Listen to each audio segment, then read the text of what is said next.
Hi, I'm Chef Roger, welcome to my classroom. I'm about to show you how we make the classic puff pastry. In French we call it Pâte Feuilletée. It's the dough that when you bake it, it develops many different layers and grow. We use it a lot for Napoleons, or in French we call it millefeuille. It's a great dough. It's really easy to make if you follow the right technique and you have the right measurement. Measurement in that dough are the key for success. Here I have 250 grams of sifted flour. Make sure it's sifted. If you don't have a sifter, you can use a whisk and you just stir it very well so you're sure there's no any lumps into that, and it's going to allow the water to mix with the flour much better. I will also have 5 grams of salt, 150 grams of cold water, very cold water, and 225 of cold butter. So to make it, first I'm going to make what we call a détrempe. Détrempe is the mixed with your flour, I'm going to put right here, salt, and the water. First I'm going to create here a little well. You want to make sure that the well is not, the barrier here are not too thin, because the last thing you want is when you put your water and you start mixing that the water just start leaking out of that little well here. My finger is going to be this way into that well, and I'm going to have that movement grabbing some of the flour and mixing it with my water. At one point it's going to be very pasty, and this is when I'm going to use my pastry cutter here and kind of fold everything together. Again, here I am making what we call the détrempe. So here I add the water, and now I'm going to do my mix. One thing to remember when you work with flour and water is that you're going to develop that protein that we call gluten. And if you develop too much of it, by working the dough too much, the dough will be tough. You know, the dough will be tough and it might shrink on you, so you want to be very careful not to overwork it. So you see I'm grabbing some of the flour with my finger like that, bring it in, and it's going to become pasty. And now at that point right now I know that if the well breaks, it's not going to go anywhere, so it's okay. So now I'm going to bring everything with my pastry cutter here, and I'm going to mix it this way.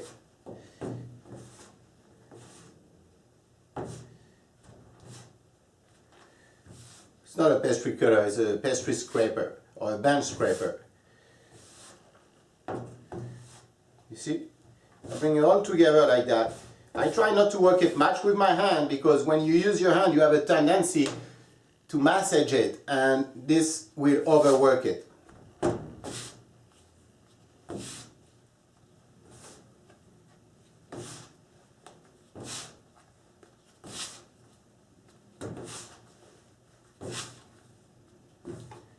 Okay, now I'm going to clean the scraper.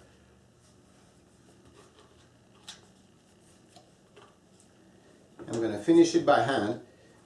I'm going to fold it this way here, delicately. I'm going to put it here, I'm going to press on it inside so I can bring all that little excess into the dough. Again, remember that the measurements are very important, so you don't want to leave anything behind.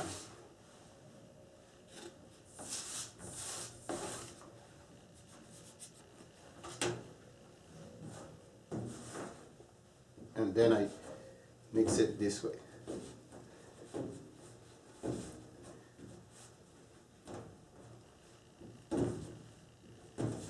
My détrempe is almost done. Here it's a little sticky, I'm going to use that and grab the excess here like that. And voila. This is my détrempe. It's form, it's shape. I'm not going to work it too much.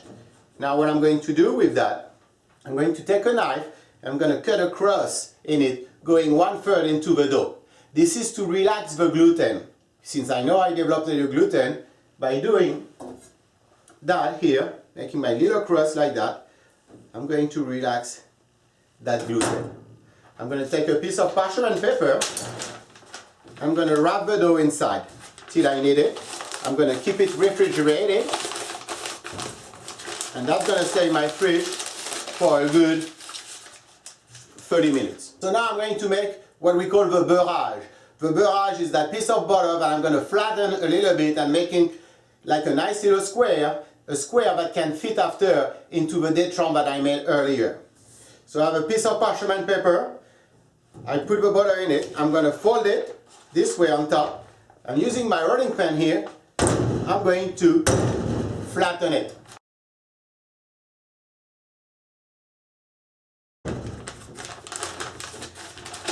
So now it's flat. I'm going to take it, and this is when I'm really going to shape it. I'm going to shape it like a little square.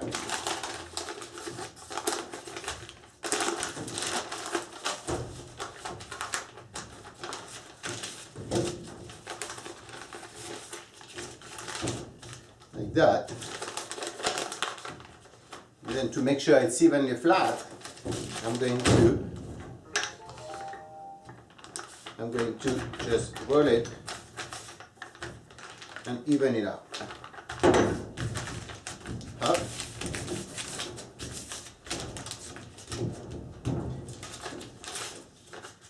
And here I just made my beurrage. That's going to be added to the détrempe in a moment. I'm going to put that with my détrempe in the fridge for a good 30 minutes, so the butter hardens a little bit and my détrempe has the time to relax. Now it's very important that at one point when I'm going to mix that, incorporate that beurrage into my détrempe, that they have the same consistency. You don't want the détrempe to be too soft and the butter too hard, because you won't be able to do those turns very well. The butter might crack into the dough, and that's not a good thing for the success of that. So the détrempe has been rested in the fridge like we talked about. Here it is. It's nice and firm. Here are my beurrage. I'm going to incorporate that piece of butter into that détrempe. Then when you do that, you will get what we call a pâton. A pâton. So this is how I'm going to roll. See, if you see that figure here, that little design that I draw, this is what I'm going to try to recreate with the détrempe. Then the beurrage here is going to go in the center right here. Then I'm going to fold the dough onto that beurrage. And I will then roll it. We will then create what we call our turn. The tour. Okay, so to do that, here I have a little bit of bench flour. I'm going to put some flour on the table. Now when you put flour on the table, you don't want to drizzle it like that and have big clumps of flour. We want as little flour as possible onto the dough. If you put too much, you're going to dry it out. So the way to spray your flour is you take it like that in your hand and you throw it this way so it doesn't clump on one spot. Then I'm going to take my détrempe here and I'm going to roll it out. Since we're going to fold it at one point, it's going to be thicker on the top. To even it out, I'm going to leave a little amount of dough in the center. You'll see what I mean in a second. So I'm going to take the rolling pin, I'm going to roll the dough this way.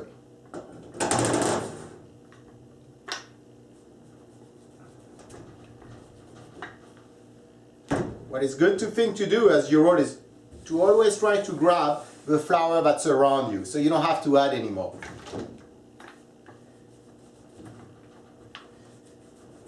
So here, I leave a little amount of dough, again to even out when I do those folds.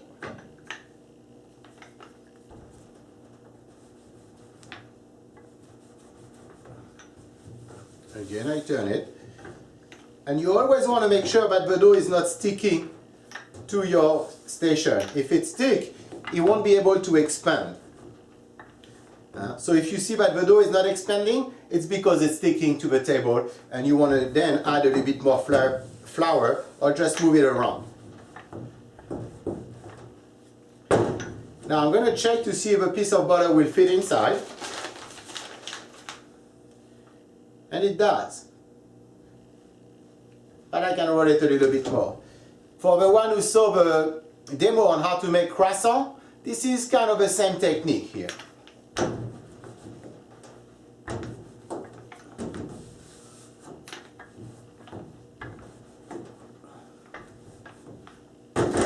So see here, it's a little thicker.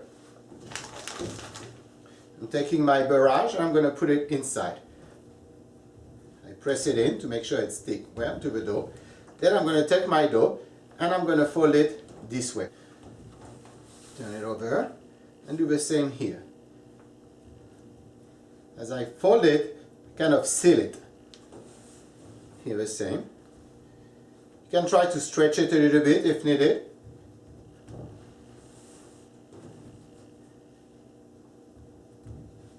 Here. So again, this is what we call a pâton. I have now a pâton with me. Oops. Okay. We're going to roll that pâton. A little bit more flour. We're going to roll it. So as you roll it, you want to be careful. The butter is inside. If you don't be careful, the butter might start leaking up the dough. It's not a real problem, but you try to prevent that. You have to know that we're going to give what we call 6 turns. I'm going to do 6 turns onto that dough. Single turn, we call them. Tour simple. You could also make double turns, which are different. I will show you both techniques. So by the time you do all those folding, usually the butter will be well incorporated to the dough. But you're trying to be careful so it doesn't leak out. Because the problem, if it leaks a little bit, it's going to stick on your station and it's very hard to roll. I'm going to apply a little pressure in the center just to make sure I seal the dough. What I forgot to do is put a little flour on top here. I press in the center, then I press on the edge, and as I do that, I create little wave here, and I'm going to press on each of those waves. That's easier to roll the dough. And also, it prevents the butter from breaking inside. Because if your butter breaks inside and you keep rolling, you're going to have a part of the dough with no butter. And this is not good at all.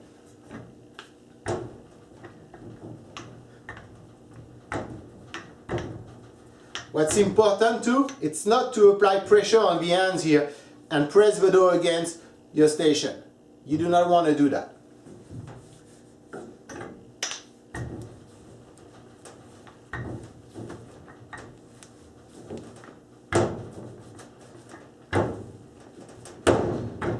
So I'm going to roll that the length of my rolling pan. Like that. See, it's the length of it. Just going to go a tiny bit more. See, I'm grabbing the flour that's already on my station. I don't want to add too much.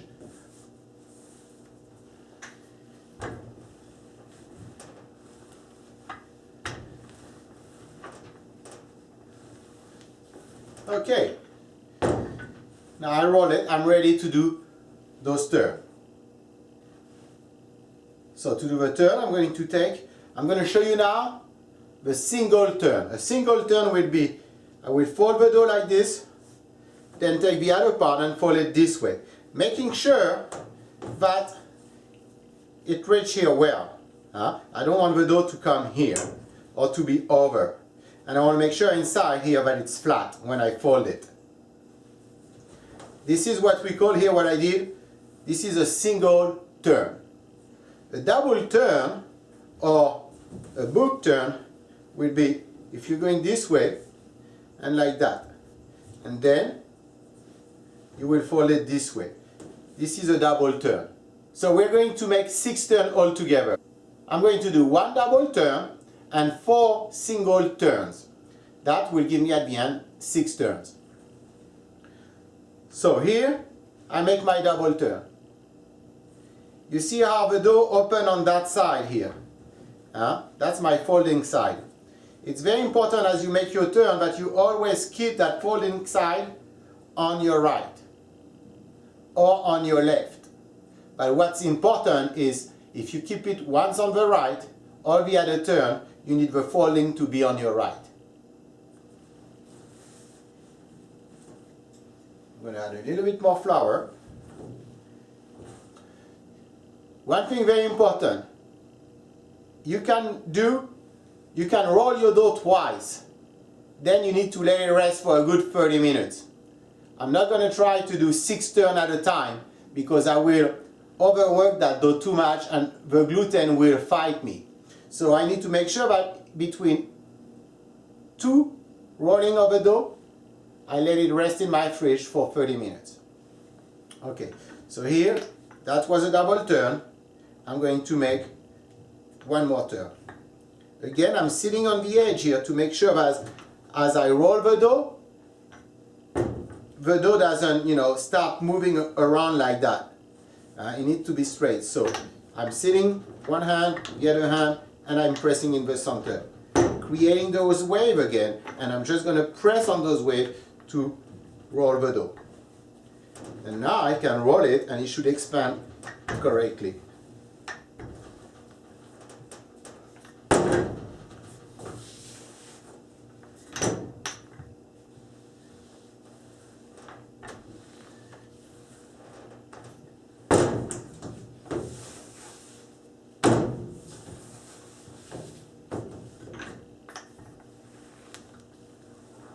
Okay, the size of a rolling pin.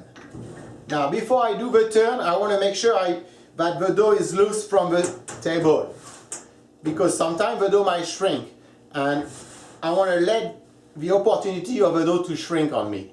Like this, I know I need to roll it a little bit more. If it sticks, for example, and I fold it, it's going to shrink inside, and this is not good. So here I'm going to do one fold. This is a single turn that I'm doing right now.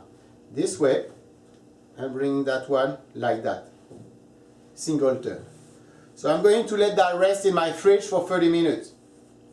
In a restaurant, in a professional environment, if you make puff pastry, and let's say this is the end of my shift now, I'm going to go home, someone else coming behind me is going to finish my work, I want that person to know how many turns I gave. So I will mark the dough this way. I did 3 turns here, 1 double, and 1 single. So I'm going to use my finger like that, my knuckle. I'm going to press 3 small little holes like that. They're not holes, they're marks. So the person coming behind me, if he needs to use that dough, will know how many turns I done. Okay?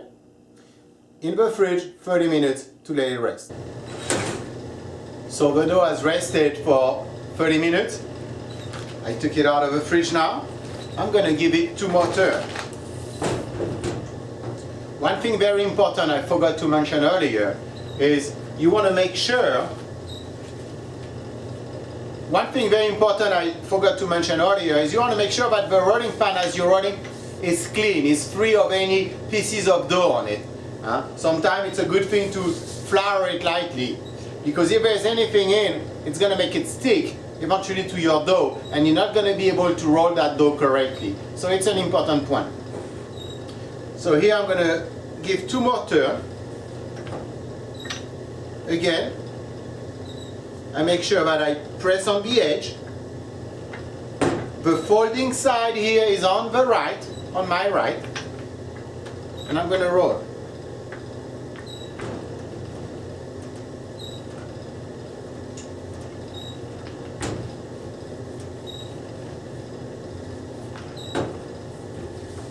Moving it around to make sure it does not stick.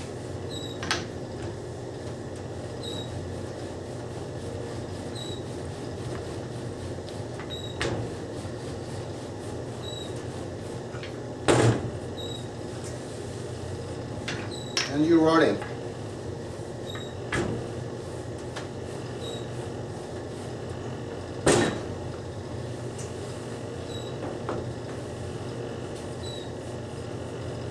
Keep it nice and rectangular. Remember not to press the dough on the edge towards the table. I'm going to do it once so you see exactly what I mean. If I take the dough now, I don't want to press it like that. You see how I did? You don't want to do that. No, no, no, no. That's a no-no.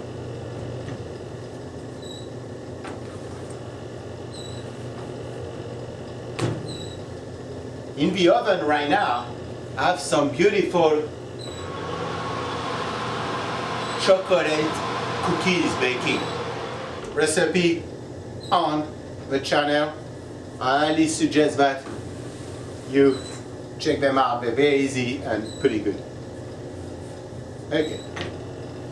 See here? This is what I mean. A little piece of dough here. I don't want that on my rolling pan. No.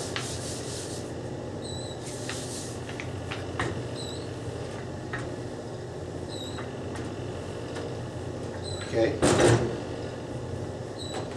Make sure I release it from the table before I fold it. And now I'm going to give it a turn. Fold it like that. And like that. One single turn.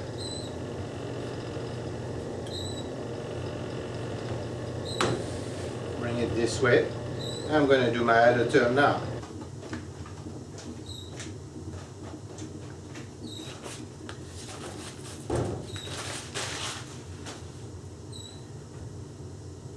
Ready for the last turn.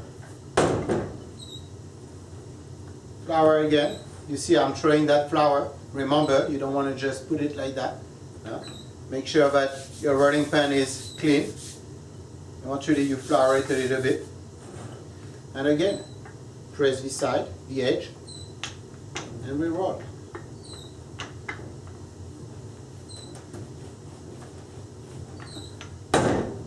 If you see that the dough is sticking a little bit, lift it up, grab some of the flour next to it, and keep rolling.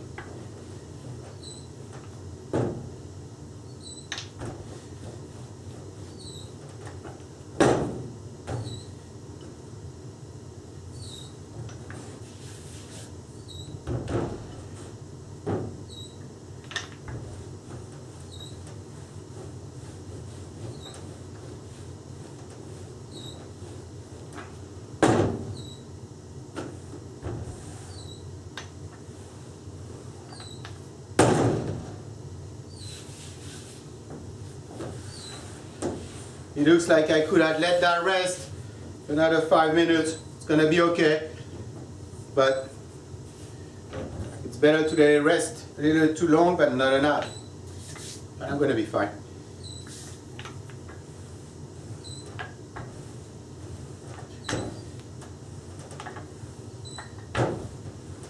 Okay, size of my rolling pan, will it shrink? It's good. And now I'm going to make my last turn. Here we go. 6th turn.